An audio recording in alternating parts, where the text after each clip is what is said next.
Are you looking for the magic to make your life truly count?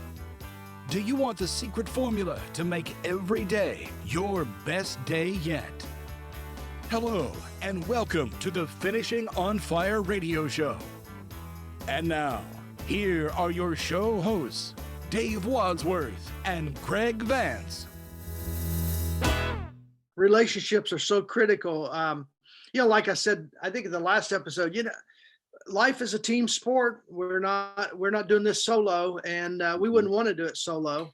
So this week we're going to talk about aging parents, and of course, with us, I have my in-laws have both passed away, and my father has passed away, but my mom is still alive at age 86, and so we're going to talk a little bit about that. And you're going to have a lot of input on some ideas on helping our listeners talk about the relationship with aging parents. So I'm excited about that, buddy.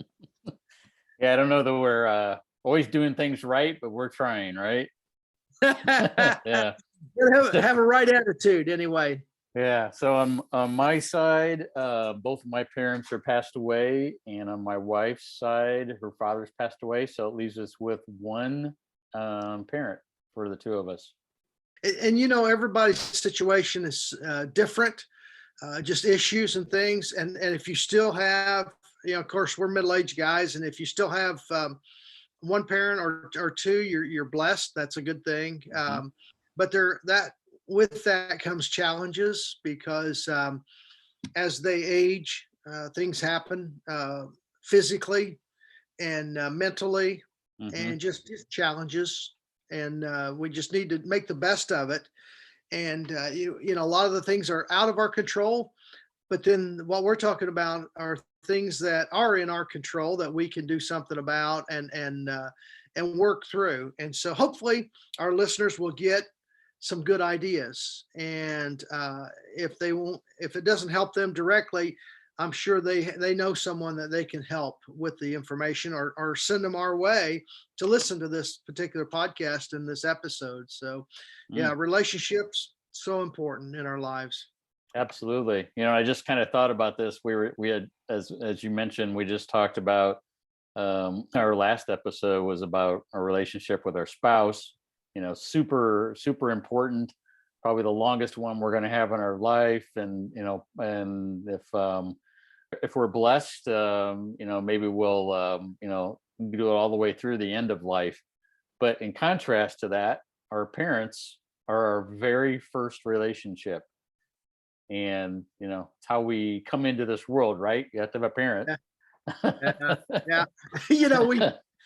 We watched our granddaughter, Harper is almost 4. She's playing soccer now. And it's kind of fun to watch my son and daughter-in-law with new little children. And of course, they just had her baby, Caroline. She was born in February, and not quite Valentine's Day, just a couple days before Valentine's Day. But it's fun to watch them and how consumed their life is with a newborn. Okay. Yeah. And then of course they got a little girl. It's almost 4. She'll be 4 in June.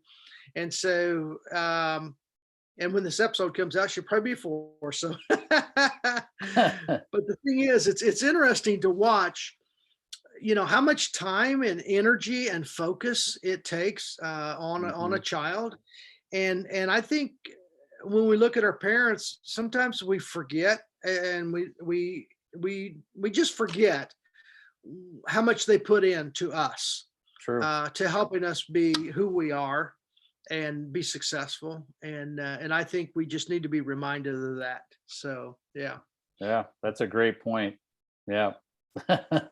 There's so many things that, kind of what you're talking about there, the amount of time your parents pour into you. I mean, they make you who the person that you're ultimately going to be. They set so many foundational elements that are so vitally important. And so we need to think about our parents and recognizing that, and thanking them for it and respecting them for it, for what they did for us.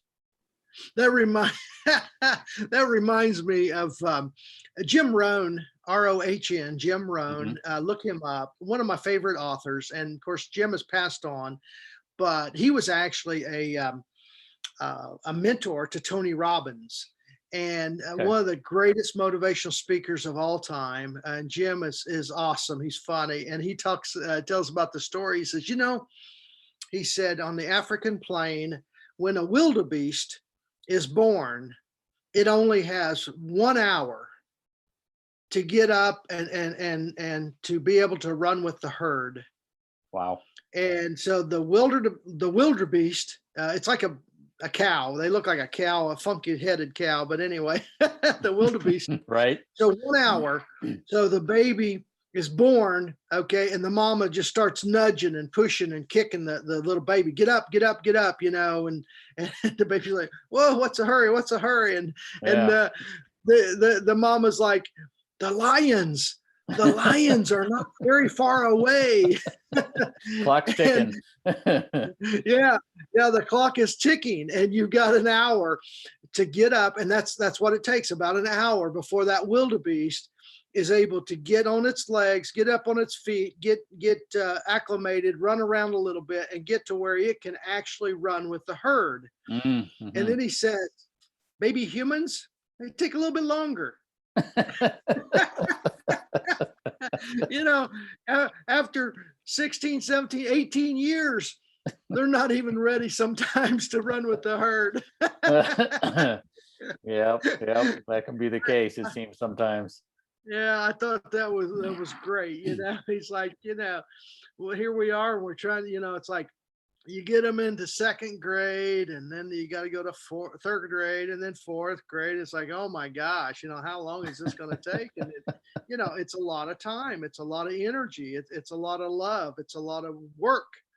And I think we need to look back and say, wow, our parents went through that, and we survived. Here we are. Okay. Now, some of us didn't have as good a childhood, but our parents did the best they could. Okay. Right. And we have to remember that. And even if they screwed a lot of things up, which we all do, we still love them, and we still need to respect them and appreciate, what they did do for us, because we're still here. The lions haven't eaten us yet. Yeah, you're spot on. We probably tend to think that we were perfect or came out fully formed, and they didn't have to do very much, but that's definitely not the case. So we were eating steak and potato and solid food, at a year and a half, and it's like, what are you complaining about? So oh my god. Do you want to take us into our book quote for this week? I know we're on 146. All right. Yes. Our in our book, this is a book I wrote, Finishing on Fire, by Dave Wadsworth, on Amazon, #1 bestseller on Amazon. So if you like to read, I think there's a lot of good information in here, but we're not just trying to sell you a book. We're just trying to enhance your life. And this quote I've got, this is about, relationships and how important they are. But this quote I'm going to do is from chapter 12, where it talks about targeting people. Okay.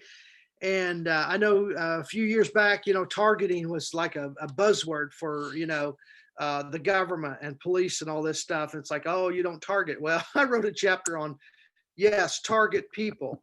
And it's totally different. And what it's talking about is targeting the people in your life and really focusing in on who's important. Okay. And in the bullseye of the target, and we talked about last week, Greg, I know our spouse as our #1 in our target, also then our children and our parents. Okay. That's our bullseye of people in our life, our spouse, children, and parents. Okay, that's your bullseye.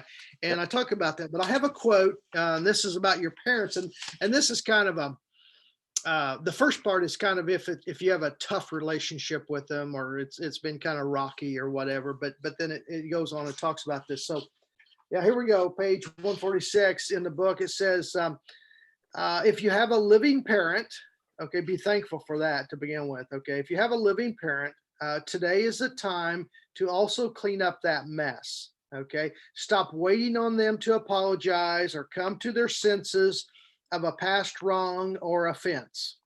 Man up and mend any fences that are weak or broken down completely. They will soon be gone, and you will have chalked up another huge regret, a very unnecessary regret. And I like the way Jim Rohn again talks about how the weight of discipline is very light. It weighs only ounces, but the weight of regrets weigh tons. And you will regret if you do not try. Say you've got issues with your parents, or you've had some differences of opinion, which we all will. And you need to mend some fences, or maybe you need to totally repair totally broken down fences. You need to do that. You need to make that effort.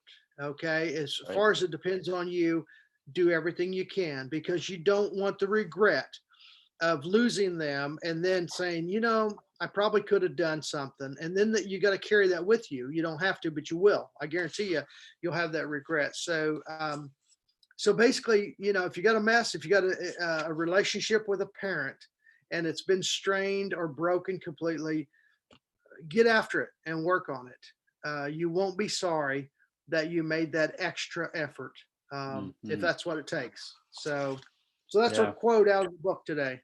Yeah, those are some very well-spoken, very wise words.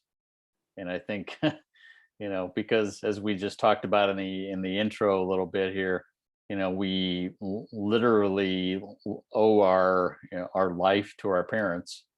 And so it's so very important to help as they helped us in a time of life where we weren't self-sufficient. Now, as our parents get older, they may be becoming less self-sufficient. And so now it's out of respect, we need to help them out. Yeah.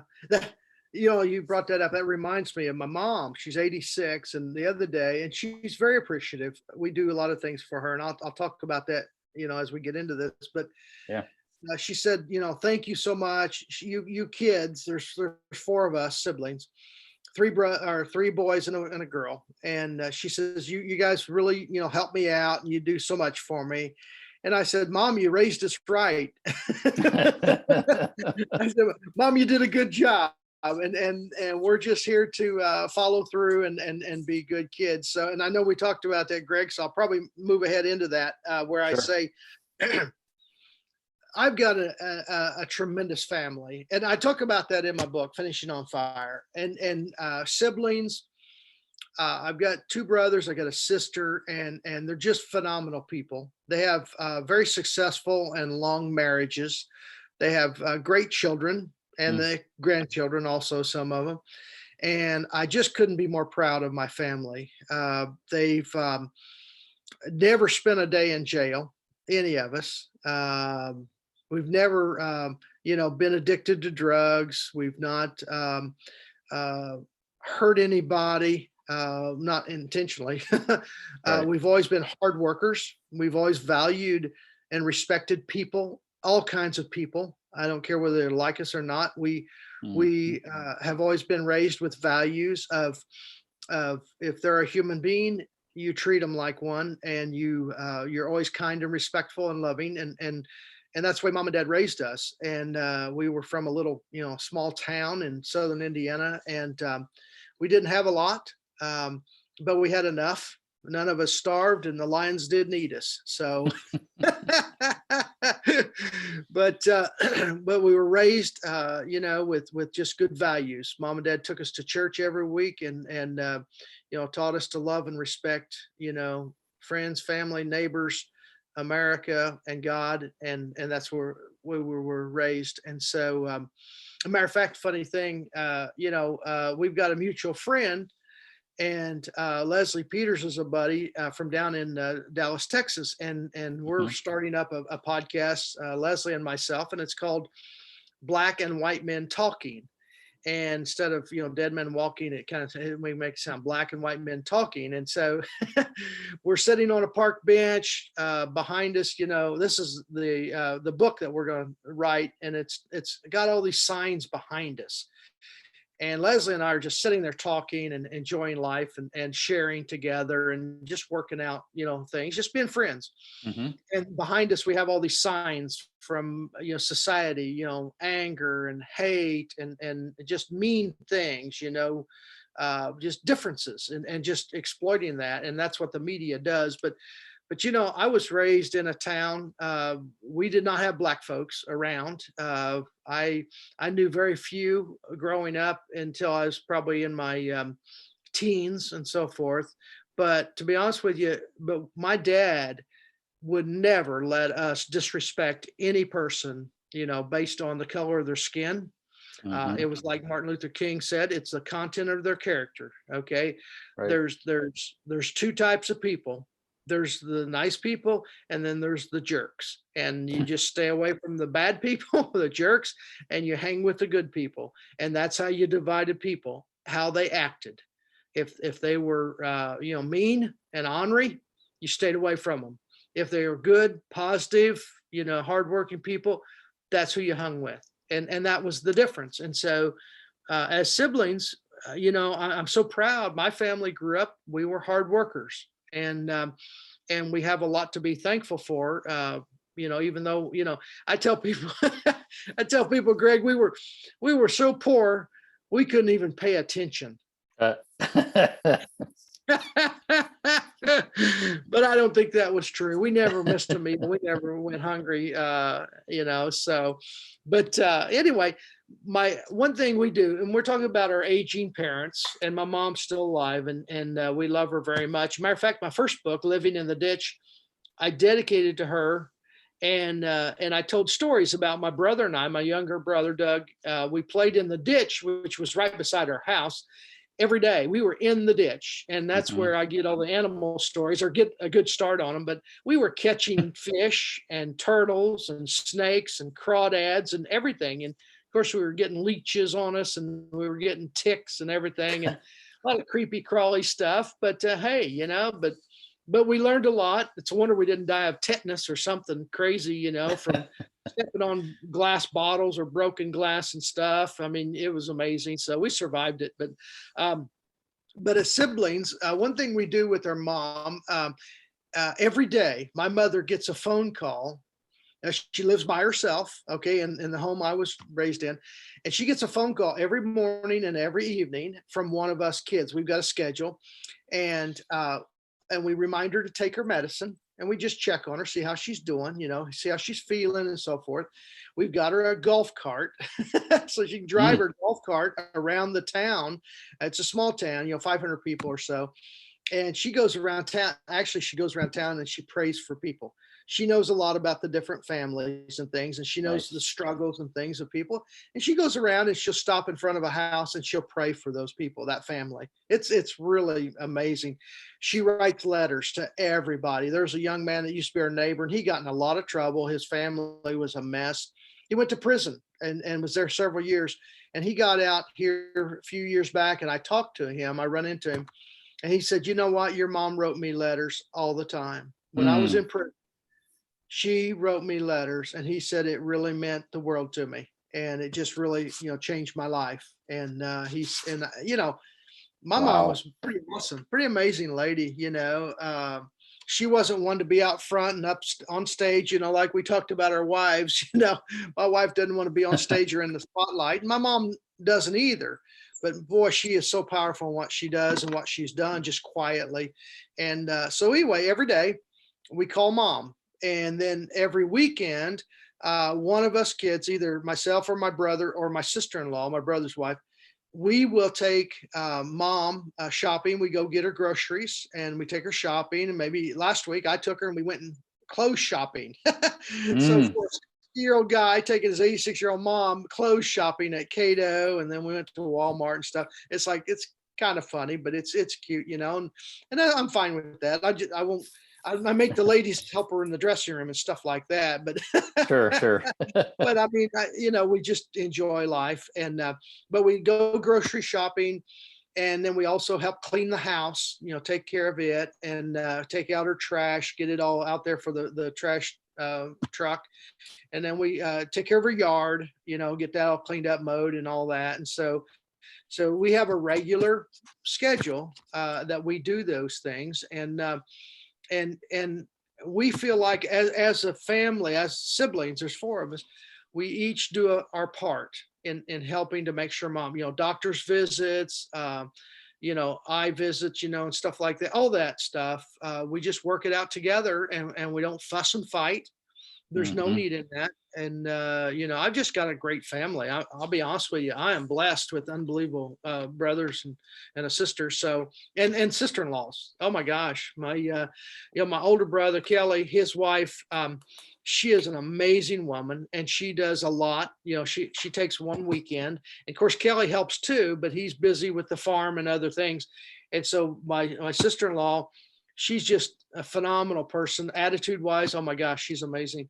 And she does a lot. And then Mm. there's a weekend that my brother Doug, he takes care of mom and doing the groceries and stuff. And then I take care one weekend. And it's usually when my wife is at work. She works a hospital shift every third weekend. So, but we've kind of got a system, and we've decided, okay, we want mom to live at home as long as she can. We don't want to Mhm. put her in a nursing home if she can live at home. She loves the independence.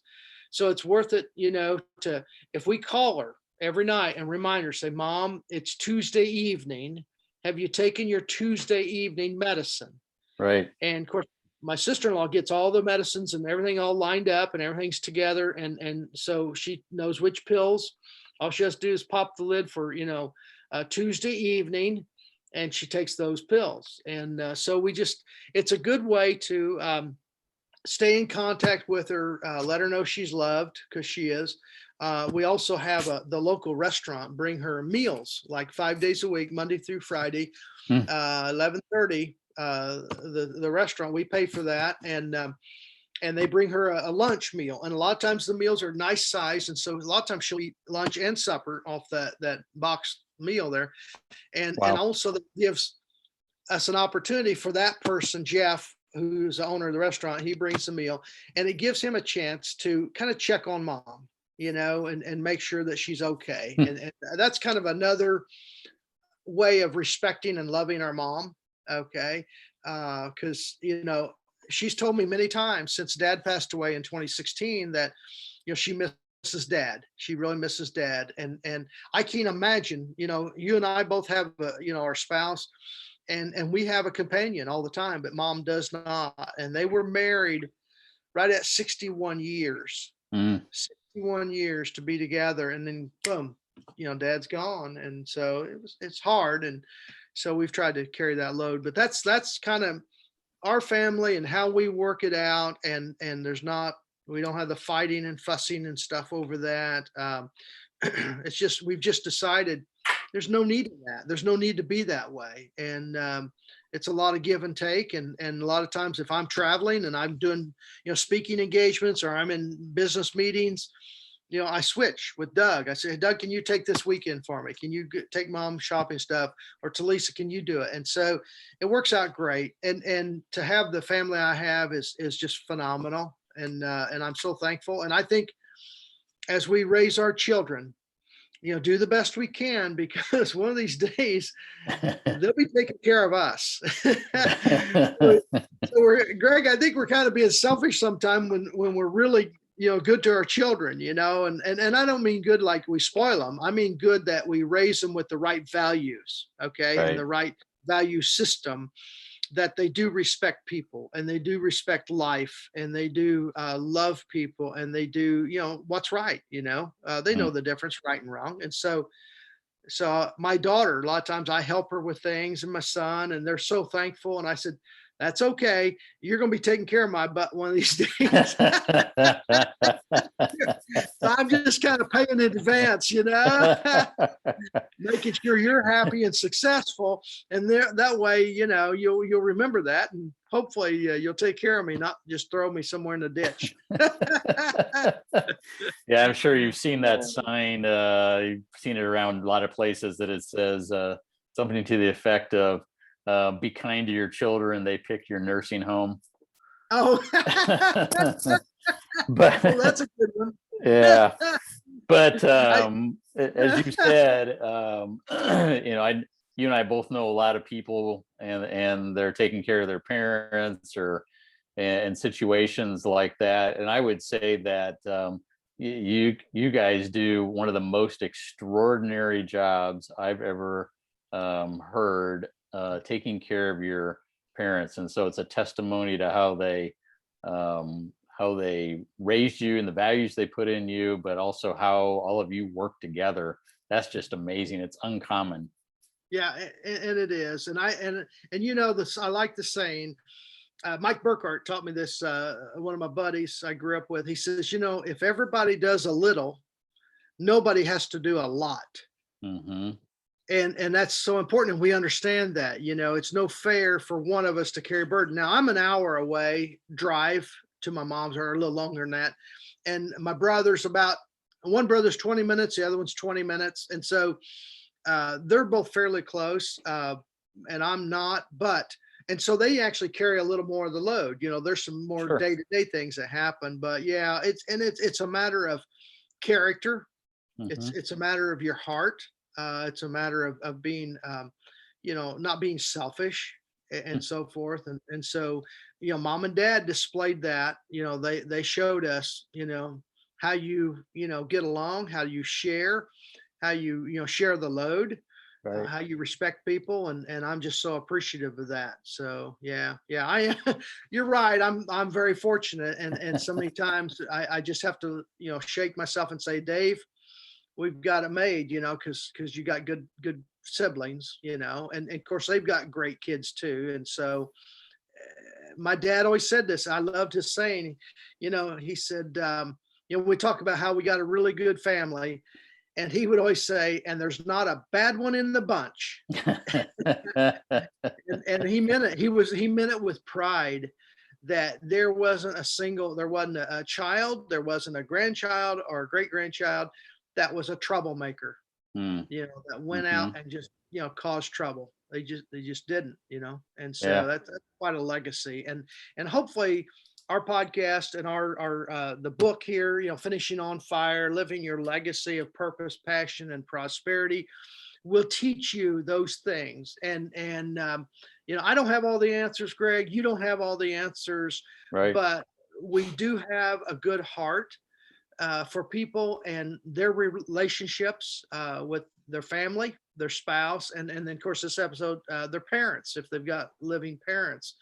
And it just, I think there's a lot we can learn from each other if we're willing to listen and see and just, you know, be human. Right. You see the media today, and just a lot of inhumane treatment of people on social media. Especially you see people saying things that are ugly and hateful, and it's like, my goodness, you know, Right. if they were right there in your, you know, kitchen or living room, would you say those things? And it's like, no, you wouldn't. You know, because then they're right there and they're human, you know. And I'm disgusted by some of the stuff that goes on and things, and that's not the way we were raised. So Mm-hmm. hopefully our children will turn out, and, you know, grandchildren, to be this way. So there you Exactly. have it. Yeah. No, I appreciate that. Yeah. And you know, in contrast, probably the situation my wife has with her mom is that she's as sometimes the responsibility falls on the daughter, usually the youngest daughter, and so so it's really fallen on her, and so it's not so equal in how the sharing's done. Yeah. But so who knows? Maybe they'll listen to this podcast and they'll they'll aspire to be like your family.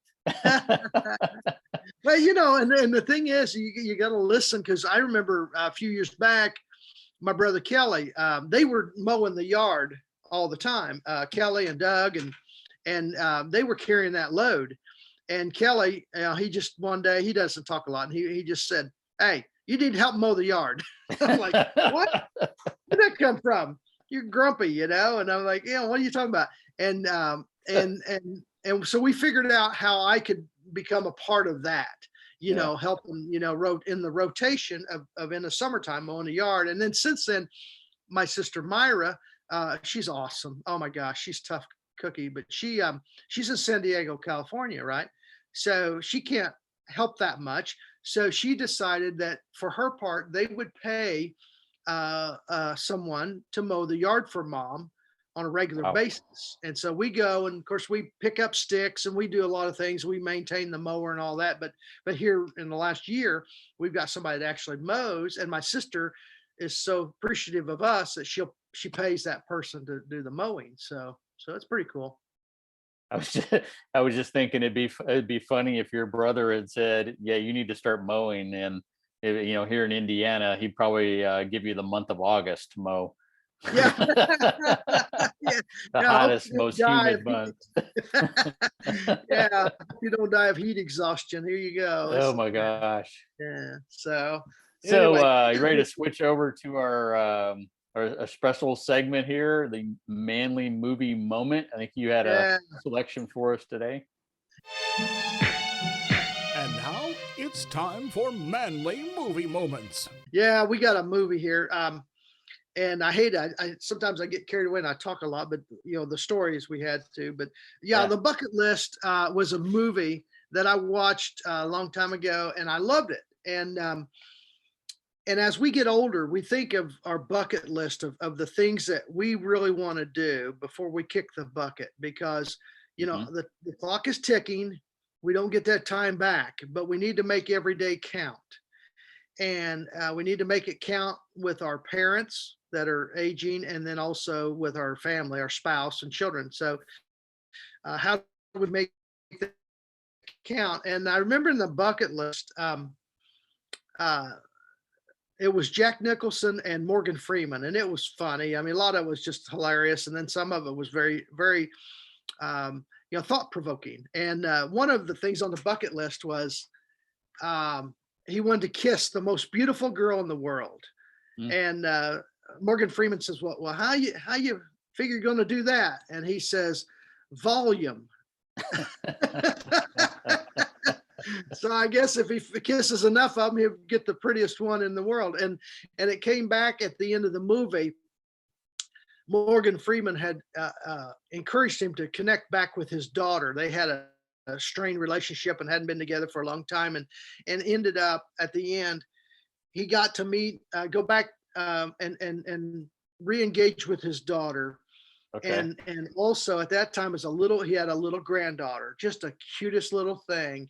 And at the end, of course, he got to give her a hug and get a kiss from her. Mm. And it was like, okay, that's the prettiest girl in the world. That little girl was his granddaughter. And I thought that's pretty cool. And really, you know what? There's nothing better. There really isn't. Money cannot buy that. Right.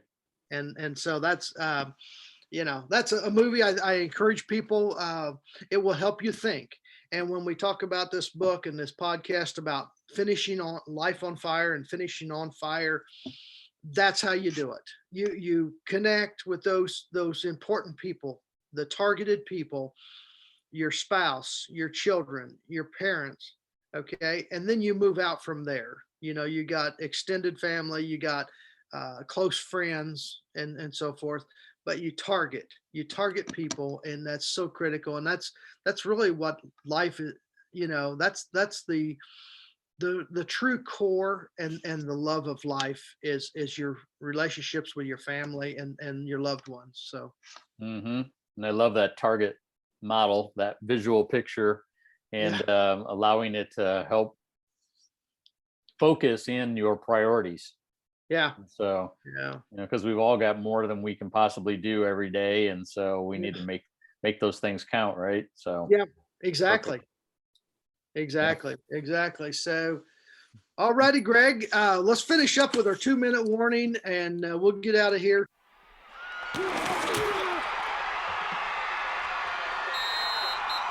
And now it's time for the 2-minute warning.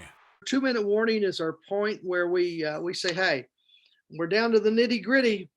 We need to do something. Yep. And this is an action item. We want you to do this. And this, it's not a big thing, but it is a big thing. Okay. And basically it's one simple thing. Call your mom or your dad right now. Well, unless it's like midnight or something. When you listen, do that. Okay. You may mess them all up, but listen, here's what you do. You call your mom or your dad or both, if you're blessed to have both parents, and do it right now. You never know when it's your last opportunity to do that, and you won't be sorry. Just so do that. It's very simple. Make the call. All right. Make it happen. Make it All right. happen. Thank you for listening to the Finishing on Fire radio show. Be sure to visit finishingonfire.com for more great content. Go light your world.